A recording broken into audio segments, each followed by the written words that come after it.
the Indian economy.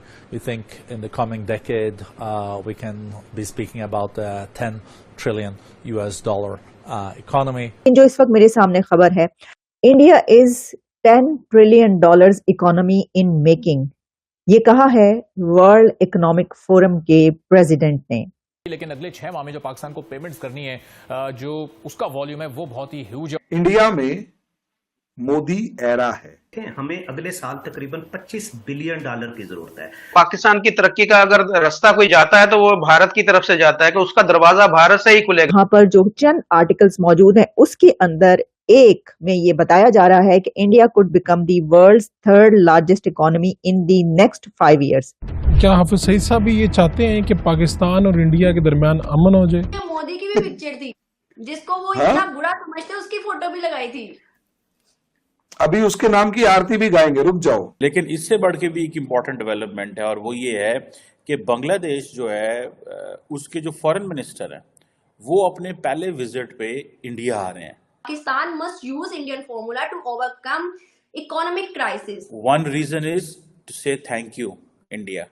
अच्छा, इनसे पूछ लिया जाए कि आप इंडिया से कंपेयर कर रहे हैं लेकिन कोई पॉलिसी भी तो बताओ। देखिए अब हो क्या रहा है कि वर्ल्ड इकोनॉमिक फोरम का प्रेसिडेंट ये कह रहा है कि इंडिया की जो इकोनॉमी है वो इकोनॉमी है कि जो $10 ट्रिलियन इकोनॉमी बनने जा रही है।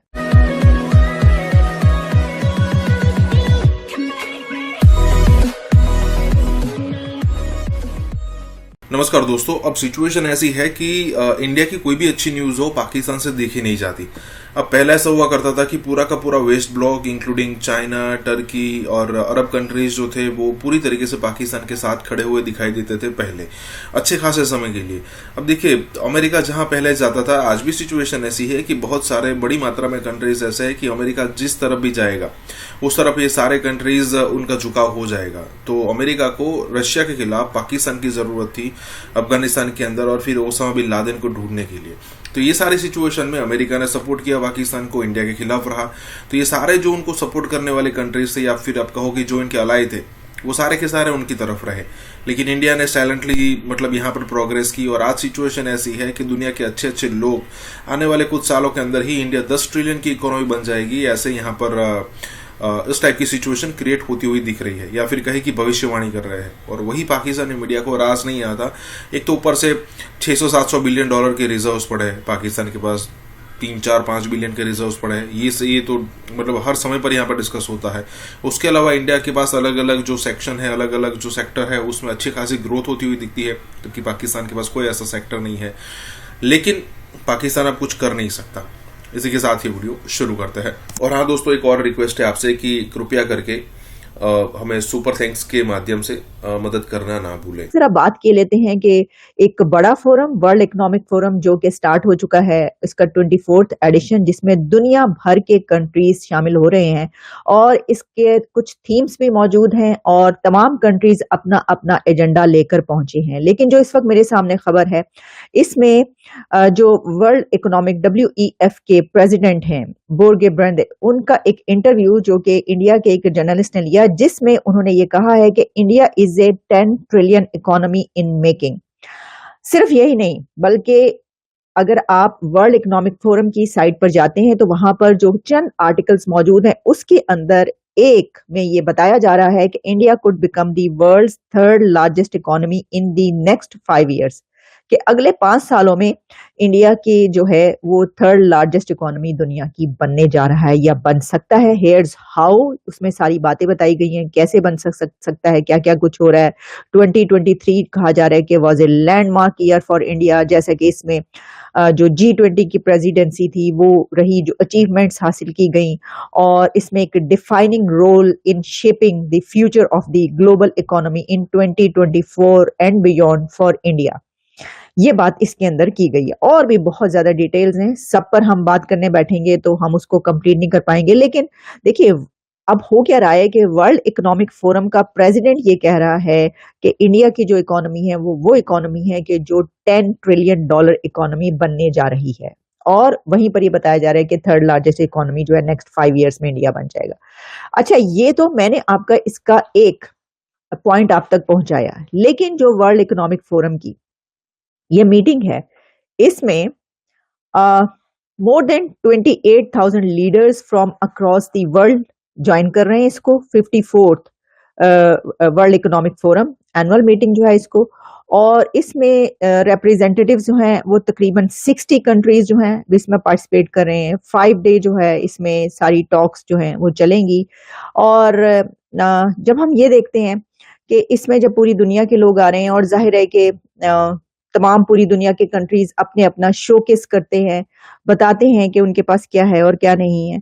तो जब हम इंडिया का देखते हैं तो उसमें मैंने ये देखा कि वहां पर उनकी यूनियन मिनिस्टर स्मृति ईरानी उसको रिप्रेजेंट कर रही हैं। स्मृति ईरानी लीड कर रही हैं डेलीगेशन को, और खास तौर पर वहां पर उन्होंने एक इनिशिएटिव लिया है, और वो इनिशिएटिव ये है कि वुमेन लाउंज जो है उसको स्टार्ट किया गया है, और उसमें जो इंडियन वुमेन हैं उनकी ज्यादा से ज्यादा रिप्रेजेंटेशन की बात की जा रही है। तो मैं देख रही थी कि वो एक जगह बात कर रही थी, इस हवाले से वहीं पर मौजूद थी, और उसमें उनका क्या कहना था। वो जो लाउंज एक उन्होंने स्टार्ट किया और उसमें जो खवातीन की बात की गई आगे लाने की, और जो भारतीय औरतों की, भारतीय खवातीन की, इंडियन वुमेन्स की जो बात की गई, उसके ऊपर उनका क्या कहना था। I think Prime Minister Modi's governance agenda had women at the center of it, because there was an understanding that if growth is fueled, it will ensure inclusion.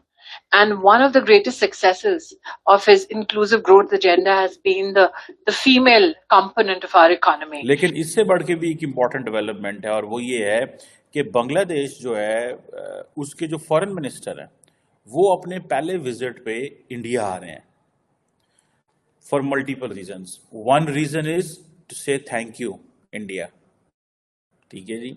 Bangladesh को जो सपोर्ट दी थी प्राइम मिनिस्टर मोदी ने, ये उसी का शुक्रिया अदा करने आए हैं। ये जो हसन महमूद जो कि कहते हैं कि जी पहला अपना जो बायलैटरल विजिट करेंगे एज ए बांग्लादेश के फॉरेन मिनिस्टर के तौर पे, वो इस पे है। बहुत सारी डिस्कशन है, Teesta river water sharing pact के वाले से भी बातें होनी है, लेकिन पहला विजिट वन, जैसे मैंने कहा, to say thank you to prime minister Modi. Second, India also wants a regional player should come forward so that to compensate what Maldives is doing.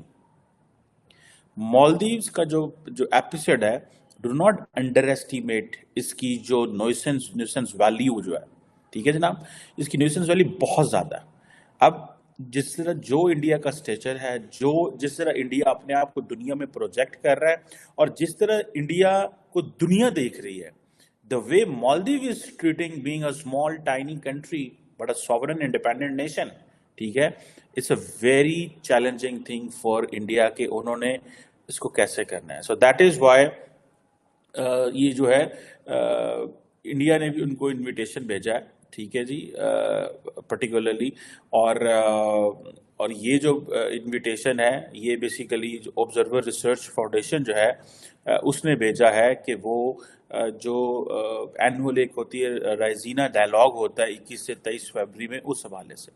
सो एक तो उन्होंने ऑब्जर्वर रिसर्च फाउंडेशन का इनविटेशन दे दिया, दूसरा prime minister Modi को वो thank you कह देंगे, तीसरा मालदीव्स को कंपनसेट कर देंगे, चौथा जितने भी बायलैटरल इश्यूज हैं उसके ऊपर भी बात होगी, और पांचवा जो इम्पोर्टेंट चीज़ है कि जी कॉन्टीन्यूसली, जिसे कहते हैं ना, फ्रेश पुश चाहिए।